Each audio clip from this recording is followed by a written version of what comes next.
Como evitar preocupações e começar a viver, Dale Carnegie. 8. Um princípio que acabará com muitas das suas preocupações. Quando criança, eu vivia numa fazenda de Missouri. Certo dia, em que ajudava minha mãe a colher cerejas, pus-me a chorar. Minha mãe perguntou: Dale, por que é que você está chorando?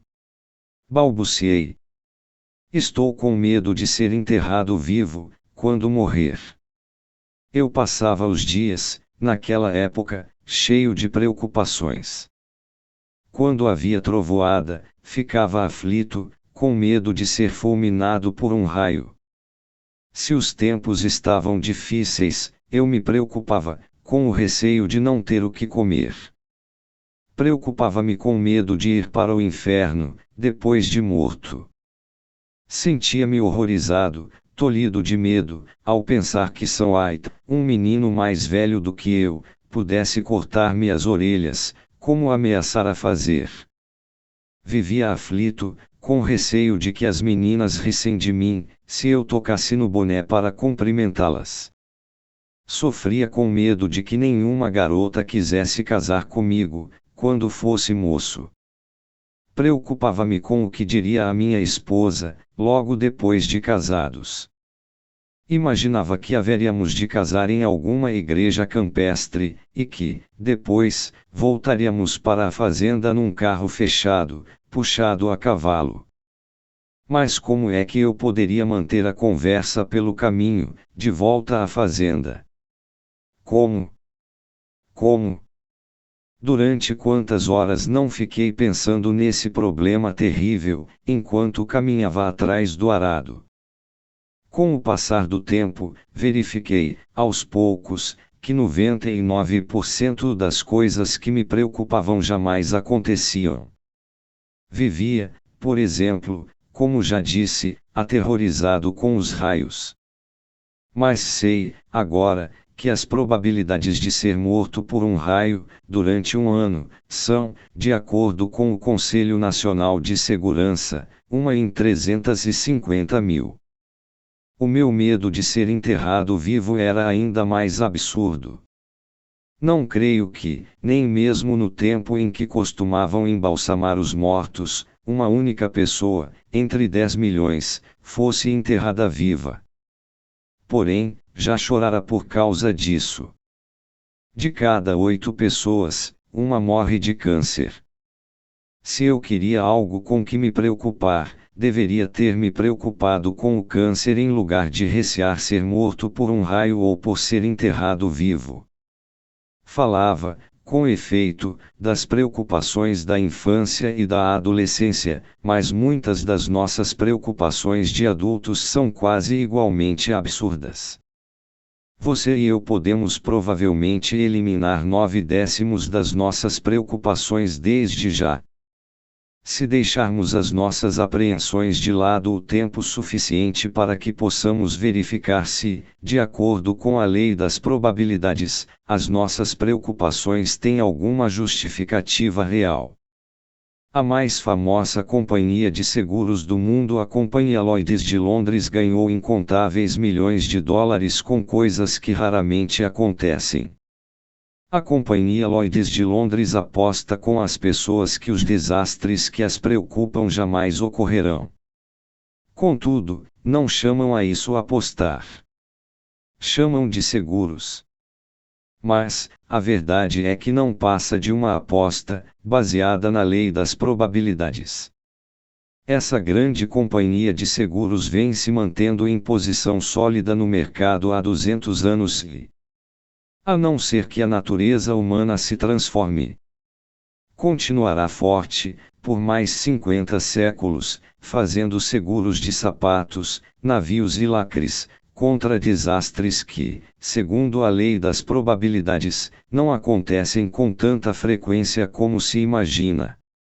Se examinarmos a lei das probabilidades, ficaremos constantemente perplexos diante dos fatos que descobriremos. Se eu soubesse, por exemplo, que, durante os próximos 5 anos, eu teria de participar de uma batalha tão sangrenta como a Batalha de Gettysburg, ficaria aterrorizado. Faria quantos seguros de vida pudesse. Prepararia o meu testamento e poria em ordem todos os meus assuntos terrenos. Diria: não viverei. Provavelmente. Até o fim da batalha. De modo que é melhor aproveitar ao máximo os poucos anos que me restam.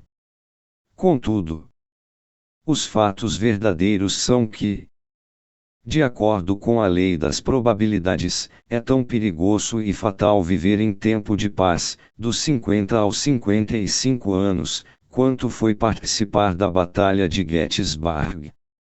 O que estou tentando dizer é o seguinte: em tempo de paz, e numa proporção de 1000 pessoas, morrem tantas delas, com idade entre 50 e 55 anos, quantas as que foram mortas, entre cada 1000 soldados, dos 163 mil homens que lutaram em Gettysburg. Escrevi vários capítulos deste livro na casa de campo de James Simpson, em Nuntiga, às margens do Lago Bal, nas Montanhas Rochosas Canadenses. Durante um verão em que lá estava, conheci o casal Herbert H. Selanger, residente em São Francisco, Califórnia. A senhora Selanger, mulher calma, de atitude serena, deu-me a impressão de que jamais tivera preocupações. Uma noite, diante da lareira crepitante, perguntei-lhe se fora alguma vez perturbada por preocupações. Perturbada, exclamou ela. Minha vida foi quase arruinada por preocupações. Antes de aprender a dominar os meus aborrecimentos, vivi 11 anos e meio de um verdadeiro inferno, criado por mim mesma. Estava sempre irritada e de mau humor. Vivia sob terrível tensão. Morava em San Mateo e costumava pegar o ônibus, todas as semanas, para fazer compras em São Francisco. Mas as apreensões não me deixavam. Será que não deixara o ferro elétrico ligado? Talvez a casa já estivesse incendiada. Talvez a empregada tivesse saído e as crianças se estivessem sozinhas. Talvez tivessem saído de bicicleta e sido atropeladas por um automóvel. Preocupava-me tanto, durante as minhas compras, que acabava muitas vezes banhada em suor frio, e tinha de correr para apanhar o ônibus de volta, a fim de verificar se tudo em casa estava em ordem. Não é de estranhar que o meu primeiro casamento tenha terminado em fracasso. O meu segundo marido é advogado, um homem tranquilo, de espírito analítico, que jamais se preocupa com coisa alguma. Quando me via tensa, angustiada, costumava dizer: tranquilize-se. Vamos analisar os fatos. Que é que verdadeiramente a preocupa? Examinemos a lei das probabilidades e vejamos se é ou não provável que isso aconteça. Lembro-me, por exemplo, da ocasião em que viajávamos de automóvel de Albuquerque para Novo México. Íamos visitar as cavernas de Carlsbad. Seguíamos por um caminho lamacento, quando fomos surpreendidos por terrível tempestade. O carro rodava em falso, derrapava. Era impossível controlá-lo. Acabaríamos, positivamente, caindo numa das fossas que margeavam o caminho.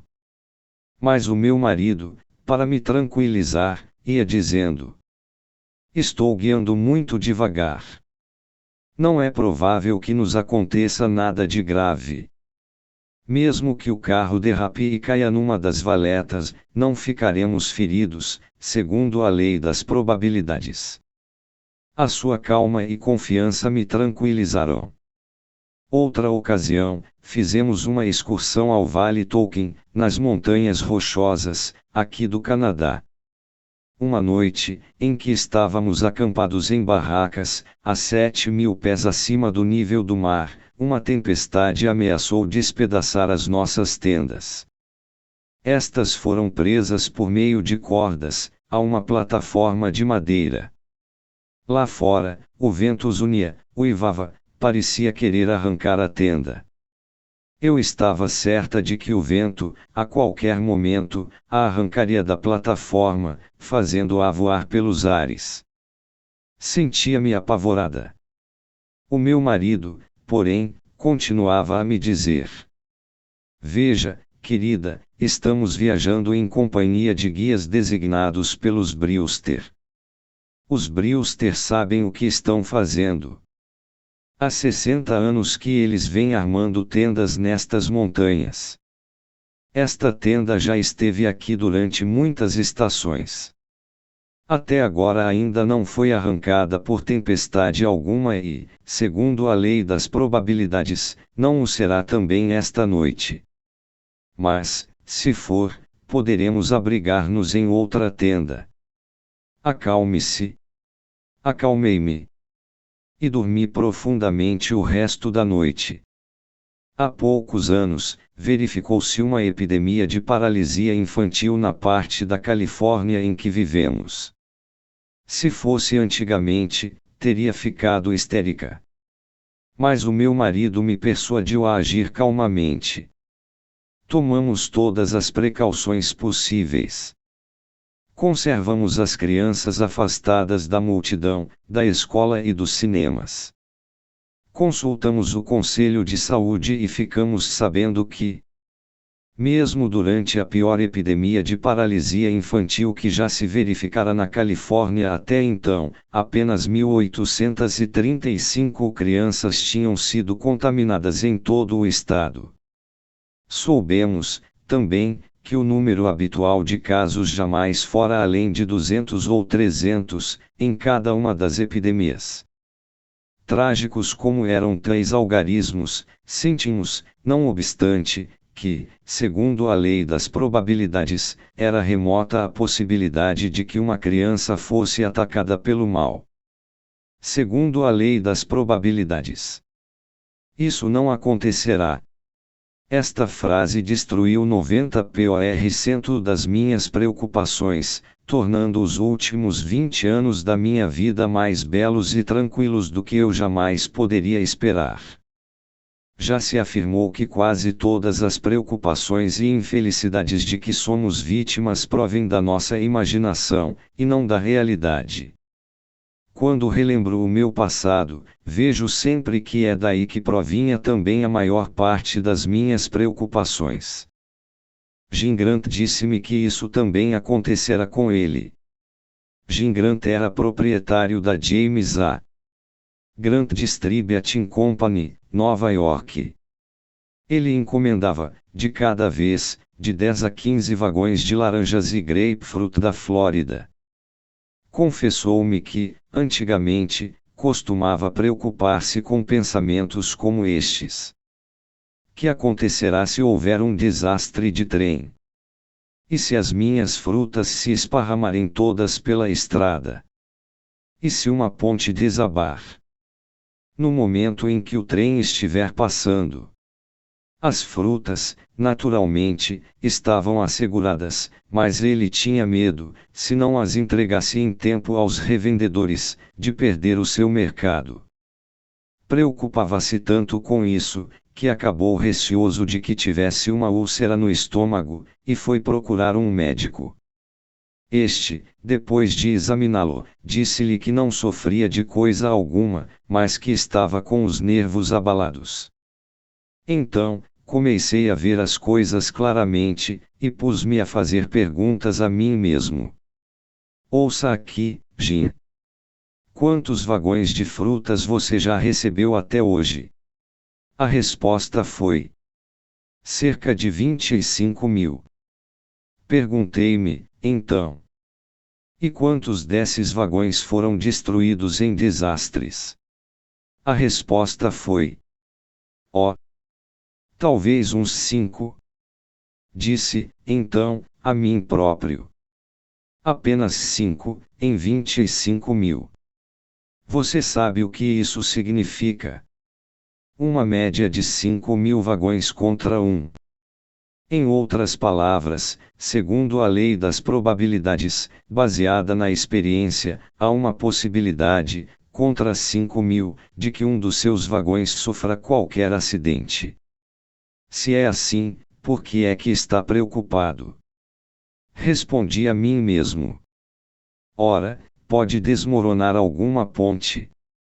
Diante dessa resposta, perguntei-me: quantos vagões você verdadeiramente perdeu em pontes que ruirão? A resposta foi: nenhum.